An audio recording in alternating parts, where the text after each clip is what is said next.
Hello, everybody. It is Obscure Nick, aka Sarah Kellison, here back on YouTube. We're back. And this is the new edition of Obscure Nick, which is going to be all about Hollywood stars and child stars and us having conversations like we did before, but we're going to extend our time a little bit.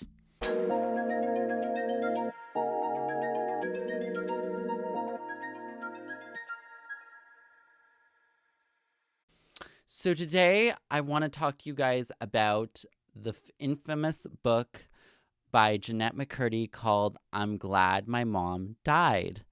This book was done by child star Jennette McCurdy, who was the star of iCarly as Sam Puckett and also as Sam Puckett in Sam and Cat.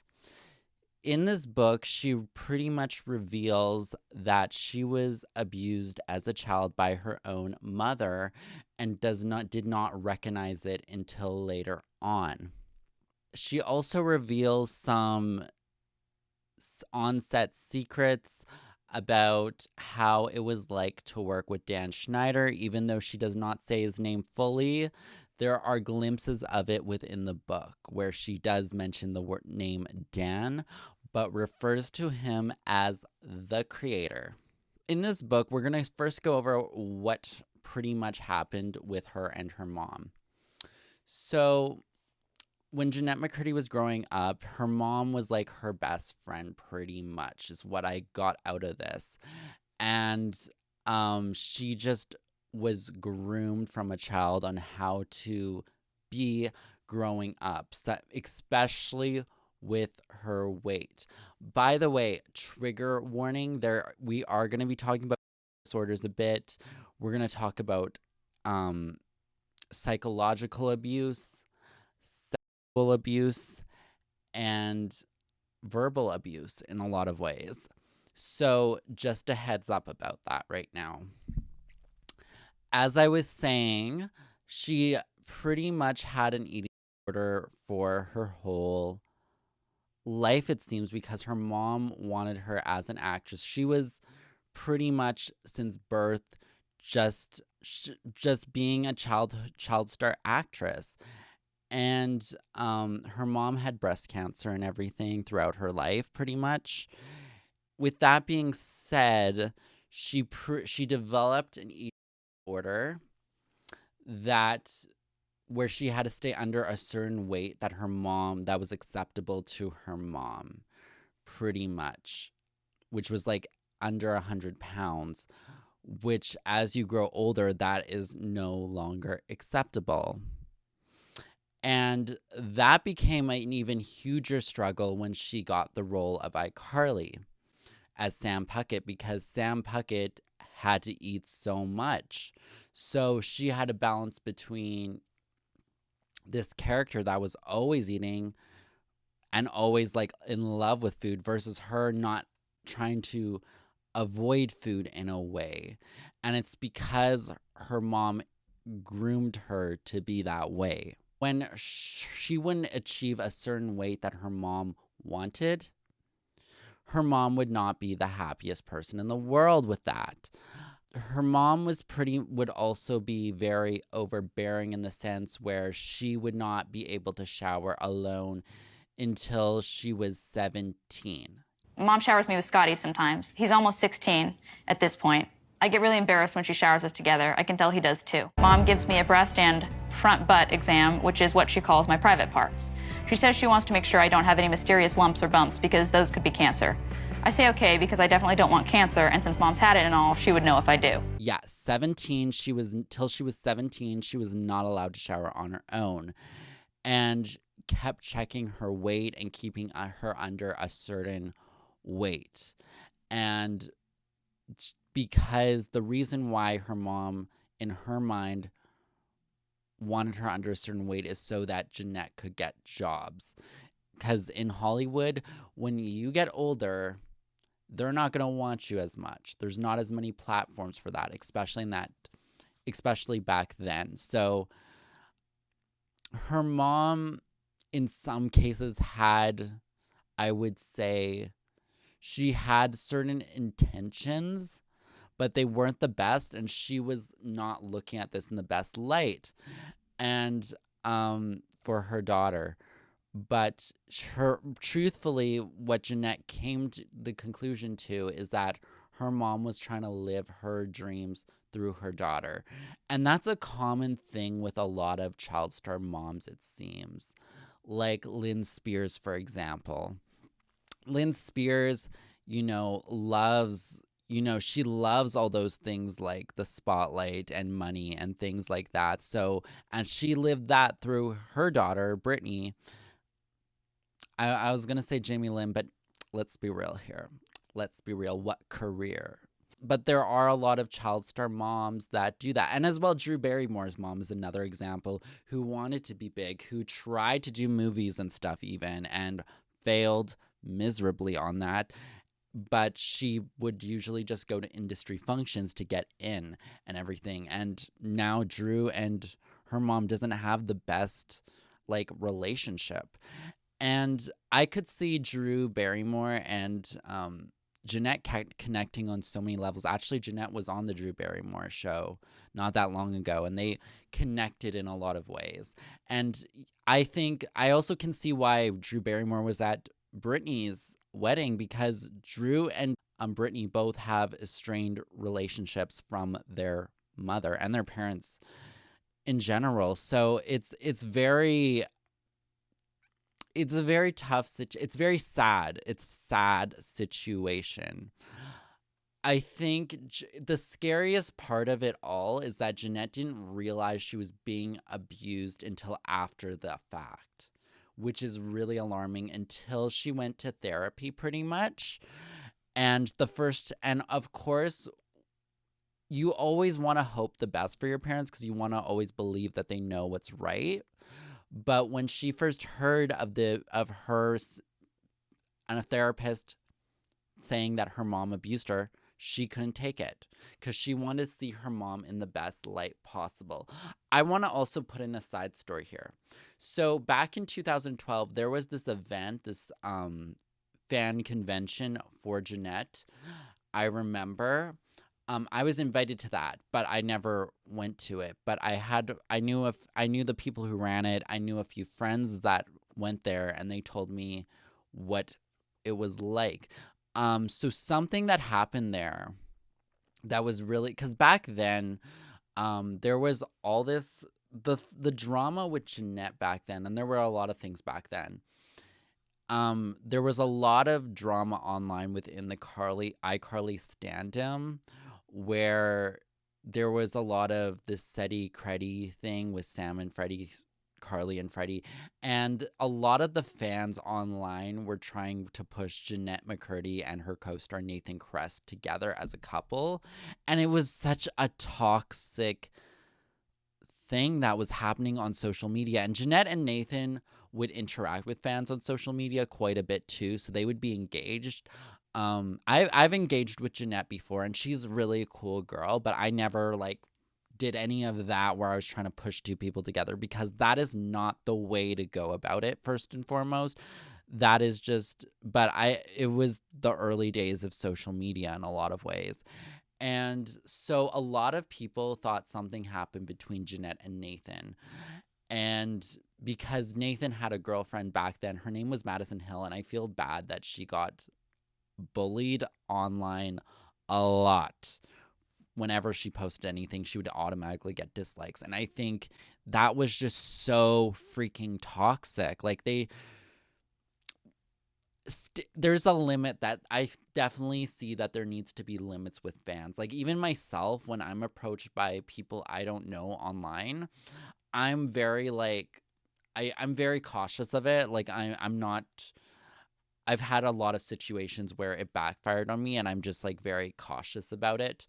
But yeah, back then a lot of people thought that Jennette and Nathan, because Nathan had this girlfriend and everything, and it created a lot of awkwardness between Jennette and Nathan. It was noticeable in the show a little bit that there was that awkwardness, that I do think something transcended behind the scenes a lot. that we may never know about. I didn't see anything in the book really about that, but there was a lot of awkwardness. But Jennette kind of became distant with this social media a little bit with people online, and people were very concerned about it. I remember back then. So there was, and then we thought she was usually in this sort of mood in a way where she was kind of like distant a little bit, and we thought it was because of Nathan. But back to the story, at this event specifically, my friend told me that there was this dedication to her mom because it was to raise awareness for breast cancer for Jennette's mom in a way, and to bring for breast cancer research. And that was what the event, I believe, was donated to. I can't remember which charity specifically, but in that event, there was a dedication to her mom and everything. And after that, I believe she left, and it was very quiet afterwards. Like, a lot of people had good experiences meeting with her, but I think as soon as that video came up and everything, she left. So I don't know if that triggered I feel like that triggered something in her or something to leave like that. This was also around the time she was dating, I think it was with that writer that they went on a vacation with, and it was everywhere. And it was someone that was a writer for iCarly, I believe. Yeah, that was. This is an email that my mom sent me. Dear Net, I am so disappointed in you. You used to be my perfect little angel, but now you are nothing more than a little, all caps, slut, floozy, all used up. And to think, you wasted it on that hideous ogre of a man. I saw the pictures on a website called TMZ. I saw you rubbing his disgusting hairy stomach. I knew you were lying about Colton. I had told her I was with a friend, Colton. Add that to the list of things you are. Liar, conniving, evil. You look pudgier too. It's clear you're eating your guilt. Thinking of you with his ding-dong inside of you makes me sick. Sick. I raised you better than this. What happened to my good little girl? Where did she go? And who is this monster that has replaced her? You're an ugly monster now. I told your brothers about you, and they all said they disown you just like I do. We want nothing to do with you. Love, Mom. Or should I say Deb, since I am no longer your mother. P.S. Send money for a new fridge. Ours broke. The P.S. gets me. Send money for a new fridge. Wow. Crazy. And there was a lot of people calling her names and stuff. And I'm like, she was over 18 at that point, and people needed, even though I do think if it's an iCarly writer from that set, to me, that is grooming because they were looking at her since she was 13, which is kind of strange. And there's a history with the Dan Schneider people, pretty much in general, getting into relationships with these starlets knowing them since they were underage. There's a history of that is very well documented. The girl who played Nora and the guy who played Lubert, big age gap difference, yet they're married with children now. Liz Gillies and Backhouse Mike, huge age difference, they're married now. There's a pattern here. There's a pattern of grooming here with older men preying on these young women on these kid shows. There should be a little bit of professionalism there. Like, it's one thing if it was like the lady who played Freddie's mom and Lubert getting together. That's one thing because they're of age. But when a lot of these young starlets were underage at the time, and then they're waiting pretty much for that Mary-Kate and Ashley 18-year-old clock countdown, that's kind of predatorial in my opinion, and it should be looked into a little more. So that's one of the things that with the Dan Schneider situation. Another thing with the Dan Schneider situation that I've noticed that Jennette reveals in this book is that he's incredibly verbally abusive. He displays verbally abusive behavior. But not only that, we've talked about that in the past. Not only that, where he would get super frustrated with the cast members. And Tracy Brown, who was Brian Hearns' mom on All That, said on a stream that she did about Dan Schneider, she said she remember her son and just the All That cast from the second generation getting yelled at by him all the time. When Sky said earlier about him being like a mean person, because I could feel like he could be like a mean, jealous person. Like he's very mean and jealous. Yes. Right? He doesn't have the talent as the children have. He yells at the children. Like he gets very frustrated easily. He would get very easily frustrated on set. And there's multiple people who can back that up. Arthur Gradstein, a writer from iCarly, said that he has a fragile ego. If you interact with him in social media from 2009 to 2012, 2013, anytime you critiqued his shows, he would block you. He would block you. That's how fragile his ego is. And not only on top of that, in the book, something that stood out to me that she revealed about Dan Schneider is that he tried to offer her alcohol in his coffee mug on set and said, "You iCarly kids need more edge. My other show, Victorious, they are always drinking alcohol all the time." And this was indefinitely confirmed and backed up by Avan Jogia, who played Beck on Victorious, saying that he doesn't remember filming any Victorious episodes because of you know what. There's a pattern here. There's a pattern here. Why are underage kids, because in the States it's 21 and over, and to me this is something illegal that happened on set, and none of these kids were over 21. None of them. So why were they drinking on set and the adults fully well knowing about it, and the adults, Dan Schneider, offering it? Like, in general, there should be an investigation on that. Why isn't there one? That's just my concern.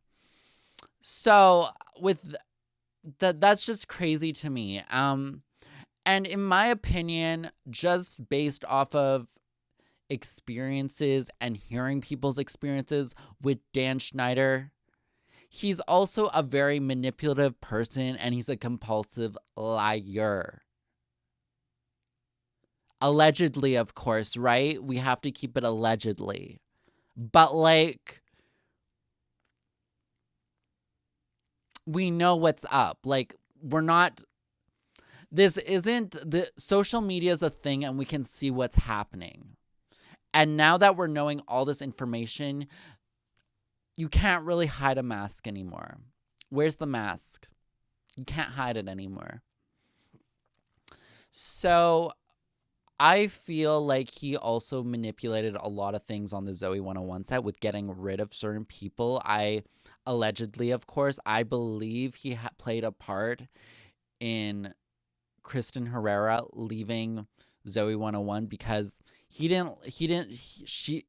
felt that she was a bad hire, so he wanted to get rid of her as quickly as possible. And I believe he said something, or he got someone to say something to her about Alexa to get her to push Alexa into the rocks.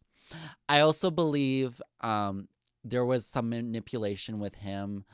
You know what's funny? I don't know if you guys watched that video with Sloan and Alexa back a few months ago with them talking about how there was a rumor about lice, how Jamie Lynn wrote in her book about lice. Something I noticed that Alexa said was like, why would someone make up a rumor about lice? It sounds like middle-aged men that are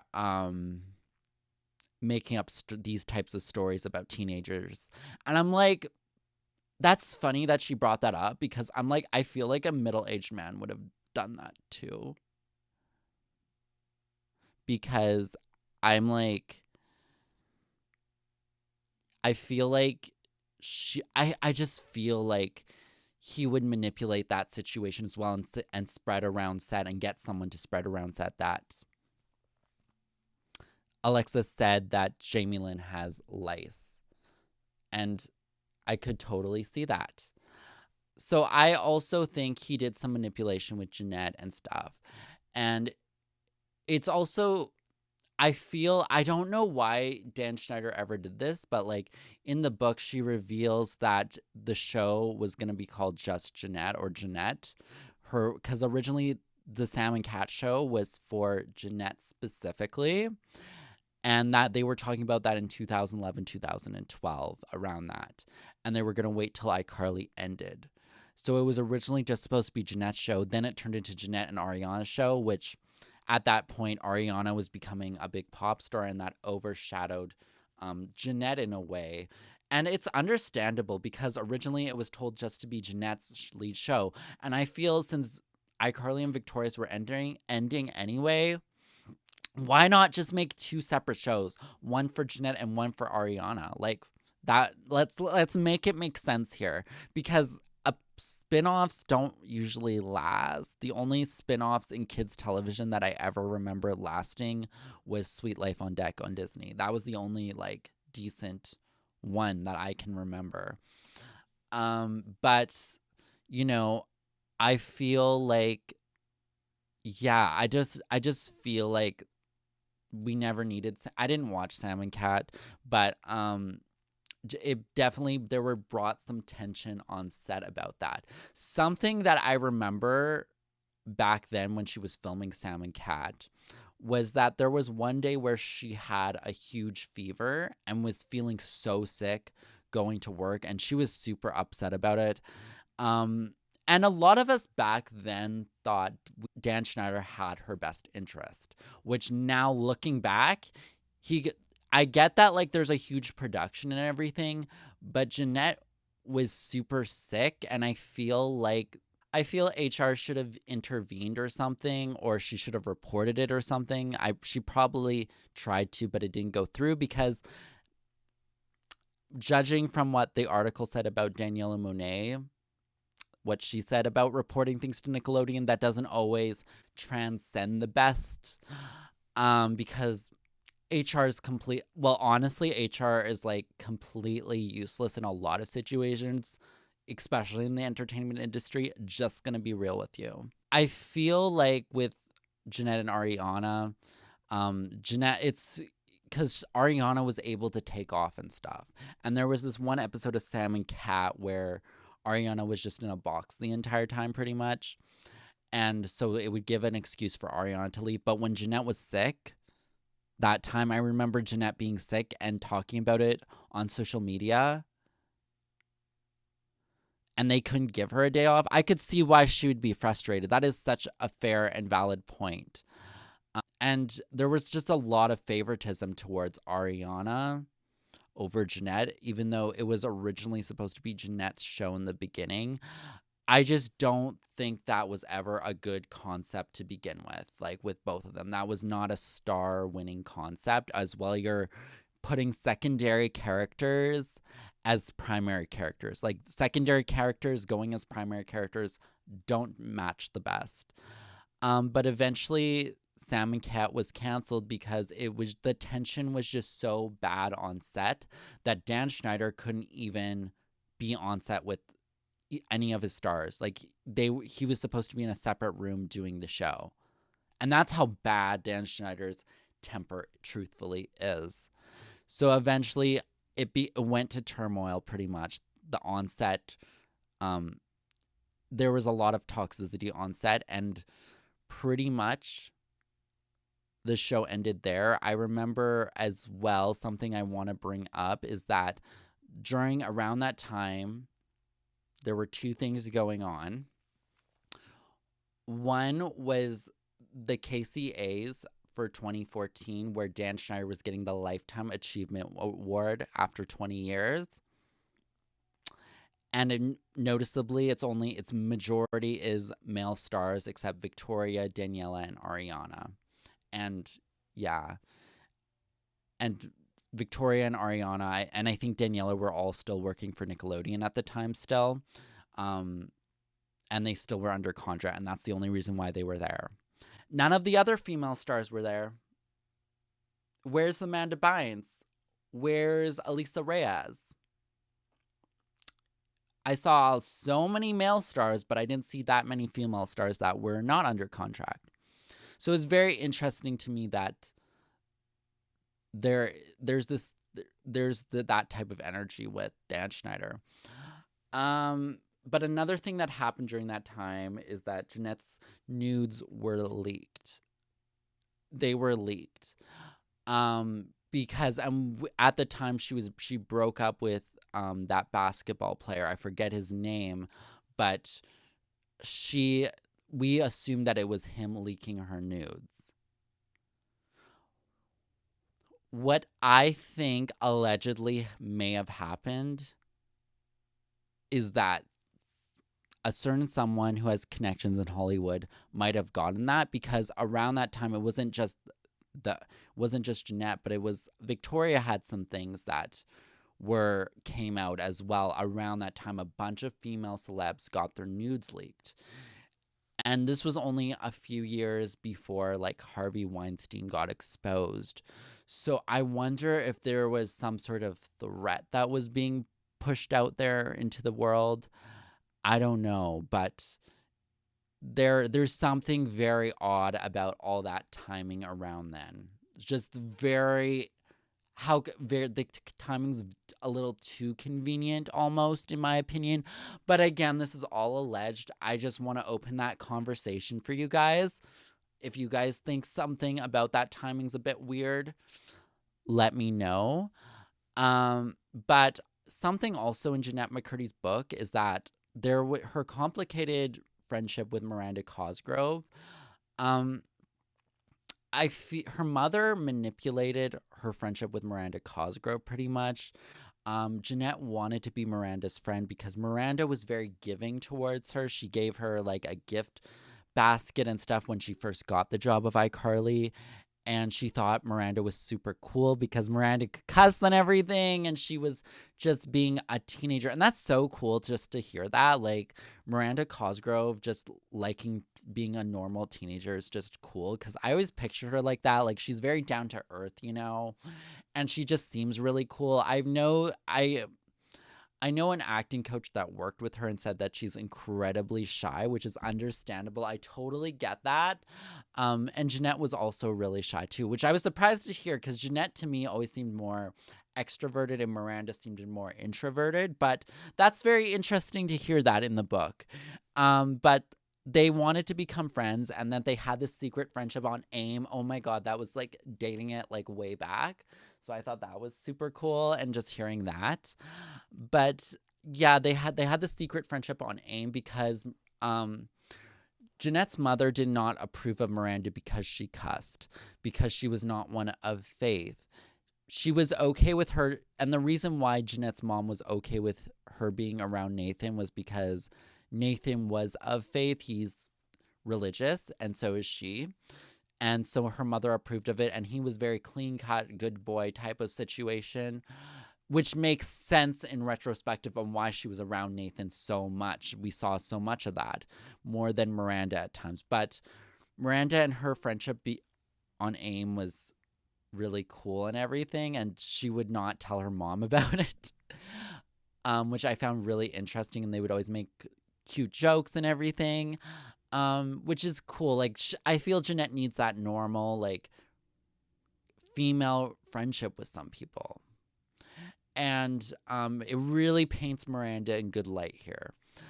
I think as well, I remember Miranda and Jennette unfollowing each other and refollowing each other a lot on Twitter. And I think now it's because of Jennette's mother saying that you do not trust her, because in the entertainment industry, and I can verify this with you, because I've been on a show where there were other females, like not like a TV show or anything, but where there were female figures as well, and you would get compared to them a lot of ways, and then people will get in your ear and everything and saying, this person's against you, this person's against you. And really, it's not. It's really just ridiculous, because we should be celebrating female empowerment and coming up together. And I feel like there's no need, and there's honestly, in my opinion, there's no room for female oh my God, Animosity. I'm so sorry if I'm pronouncing that wrong. But there really isn't any, we don't really need to be doing that, especially like back then that was a very common thing, but there's so many people that still do that where they want to pin women against one another. I'm just like, let's not. Like, why? Like, especially teenage girls who are still like figuring themselves out. Like, that can make you very insecure, which is why I could see her, why she was insecure around Miranda and Ariana and females like that. Like, it's totally understandable, that industry. But yeah, like this book, I don't want to reveal too much of this book. I really want to recommend people to read it themselves. It's a good read, I promise you. It's worth your money. But I will leave a link to this book below. Please go check it out. And I hope you guys enjoy it. And let me know your thoughts on it. Let me know your thoughts and what stood out to you on this book. So a topic that's making waves lately, especially on Twitter and in the reality sphere, especially in the Bravo sphere, is about Real Housewives star Diana Jenkins. And Diana Jenkins is filing lawsuits against multiple online creators and publications that have been making rumors up about her over the years, and it spiraled into this big conspiracy, specifically over her relationship with Jeffrey Epstein. So there is a lot with that. As you know, we've talked about Diana Jenkins before. She's an entrepreneur. She's very wealthy. She joined the Real Housewives of Beverly Hills this past season, in season 12, which was very interesting because considering I made a video on her back in November, and that was around the time she was around the time she signed, which the timing of that was very odd. And I did a thread on that online as well that a lot of people looked into. So her appearance on the show has been controversial, not just because of the Epstein thing, which it glances over a little bit, but not too much. Not enough, in my opinion. We forget things. I feel like we had this conversation. I don't particularly want to talk about the book tonight because it took a lot of money, a lot of time to achieve what I did, but it backfired. Ready to order? All these rumors started. It was like an offense of my character. You're not like an international trafficker and madam of high-class prostitutes. Is that what you're trying to tell me? It's honestly so ridiculous that I can't even believe that actually it could have caught on. I feel the reason why Diana Jenkins wanted to join this show in the first place is because I think she wanted to clear her name in some way and trying to expose the truth of her past a little bit. However, it seems to have backfired on her in many ways, but I feel like she paid Bravo to be on the show, and Bravo went in it with it. She's the only housewife to have never appeared on Watch What Happens Live. She didn't go to BravoCon, and she didn't show up to the reunion. So, and she's on the show. And I feel Bravo possibly knew about this. I feel she has the money to pay Bravo off. Why else would she get on the show? And I feel like this may have not been the best platform for her to expose the truth about her past, about her book and everything. And it's very calculated. It just feels like that. It feels very forced upon, if you know what I mean. And I feel like she could have paid them. She may have stuff on Bravo because she has those industry connections. And I feel she also wanted to expose other people, and maybe there's more to the story than we think. And also, I could also see this as a way for her to set the stage for something bigger to come. That's going to, where we're going to hear her voice come out. But pretty much she is known as the most hated housewife within the fandom because she is over combative. She tries too hard to be a villain on this show. And she seems very delusional and doesn't make any sense some of the time. Half the time, really. Especially with her, with the way she goes about things with Sutton specifically. Calling Sutton the C word was, that was a little too much. And till the point where Sutton cried about it. And listen, even if you're not the biggest fan of Sutton, and I know a lot of people who aren't the biggest fan of Sutton on that show, calling her the C word and talking like so much, saying so many like cruel things to her in that one episode in front of everyone till the point where she cried was just not okay. It was just downright nasty and just downright bullying, and she knows it too. And I get that Sutton basically confronted her that that she thought she was on bed rest at Garcelle's birthday party in an earlier episode.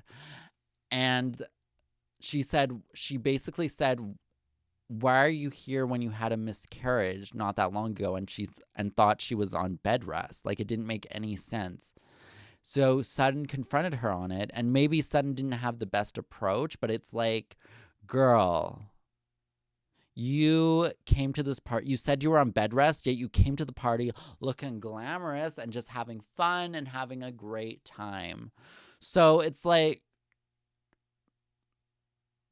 I don't want to accuse someone of not faking a miscarriage because that's horrible. But based on her horrible behavior this season, and we're about to get into something a bit darker that happened with her this season, I could see why Sutton was questionable about those things. Like, I'm sorry, but like, girl. And then another thing that came up where I'm just like, she's faking being sick is that she said she had COVID and she couldn't go to the reunion. Yet she was with her child on the bed having fun and everything. And then she was playing with her baby with no mask, no social distancing whatsoever. And then she also appeared on the reunion virtually, looking gorgeous, by the way. I love that grain on her. And the makeup artist not wearing a mask either. And there's behind the scene photos of that and video of that. So it's like, and nobody believes it either. Like, none of her, when Garcelle and Dorit were on Watch What Happens Live, and even Andy's like, they didn't buy into it when they were asked about it. Like, nobody was buying into it. Like, she was just too afraid to show up. And here's why she was afraid to show up. There's two things. One, so they wouldn't ask her too much about the Epstein thing. And two, because Garcelle believes that Diana was the one who bought bots to harass her son.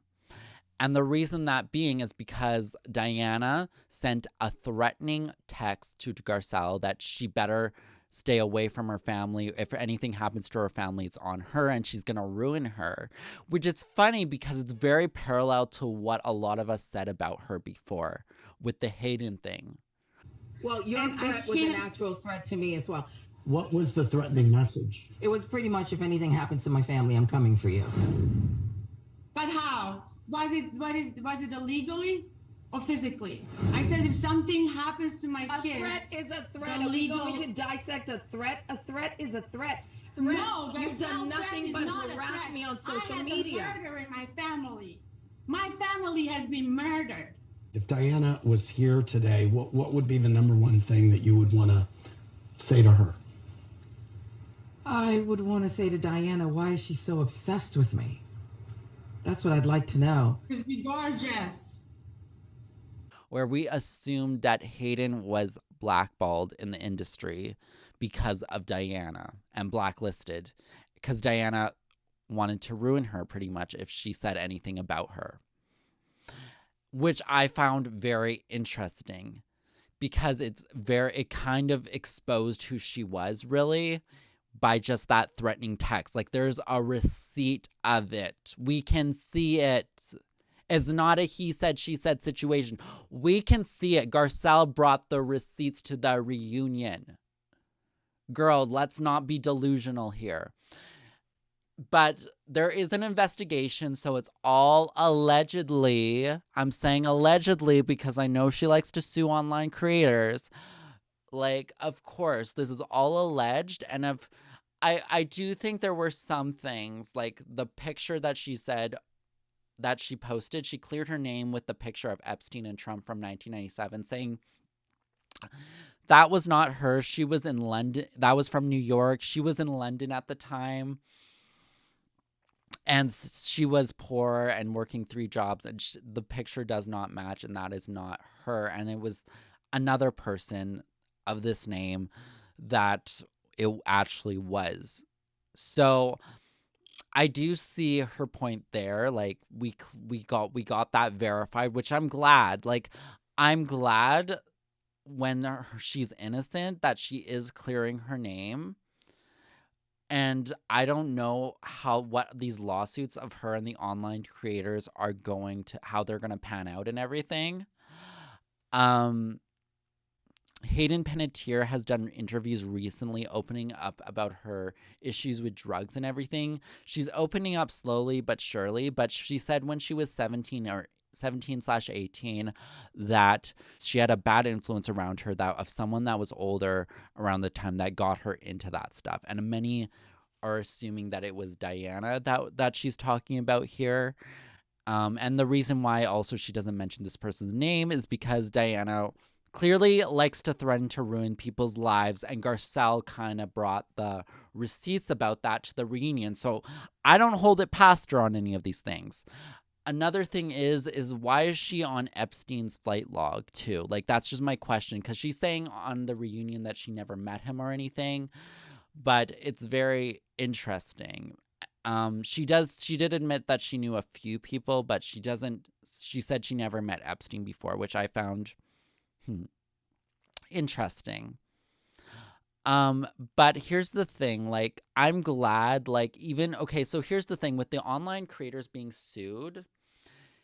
If the law, in a way, I'm glad that she is kind of like putting this to court, because let's put it through court to see if this proves something, because if it does prove that she is actually innocent, then I'm glad we had the conversation on my channel about this and on multiple other people having this conversation. I'm glad we had that. And I'm glad, I think the best way to clear your name is to clear yourself up, like, in some way, and putting it through a ring of court in a way, because if this is how she wants to clear her name, then let's see if it goes through. Let's just see if it goes through and see if she's actually innocent. But I don't think that's always the smartest thing. I don't know if these were just cease and desist letters, by the way, that she sent out, because if they're just cease and desist letters, then that doesn't always mean much, because then she has to file an actual lawsuit with it. So,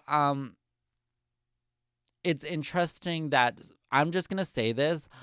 I don't ever try to make up conspiracies on my channel, because it is important. I'm really a fan of combating conspiracies.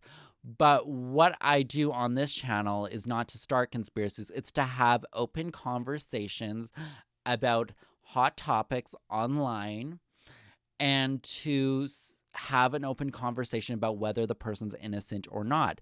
And if the person's innocent, the person's innocent. And I'm glad we had the conversation, at least, because then they can clear their name. And I would gladly come on. And if Diana is innocent of this, that, and the third, I will gladly come on and say, I'm glad you cleared your name, and but I will also say I'm glad we had the conversation, because it's important to have the conversation whether you're innocent or not, because that helps clear your name. And when you're put to the test about these things, and when the way you respond to these things, people will recognize that and people will see that. So, that's just what I want to say. I was not sued I did not get any letter from Diana Jenkins, just to be clear. As an online content creator, I know a few did, but I didn't. And that's why a lot of people were messaging me around the time when she was doing this, that they're like, why haven't you posted in a while? Are you scared of Diana Jenkins? Are you scared of her?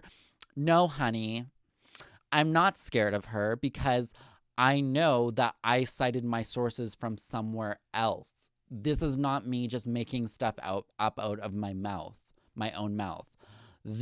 I cited each and every source in that video, one by one, from someone else. I just opened on my channel, I just opened the conversation of what I thought based off of this information of what really happened. That's the difference. That is where I stand with that. So that is why I did not receive a letter or of anything, because I was not the original source. And she is going after the original source, I believe so. Because it would be silly of her just to tell people to take down her name and everything. But with that being said, we have come to the end of today's video. I want to thank you guys for watching this new Obscurenic edition with this new setting and everything. It's so good to see you guys and hear from you guys and everything. And I truthfully love having open conversations with you guys. And we will have more to come. If you guys want to check out for bonus content, please go check out my Patreon. The link is below. And I hope you all have a wonderful day. Thank you for watching, and much love to you all. Bye.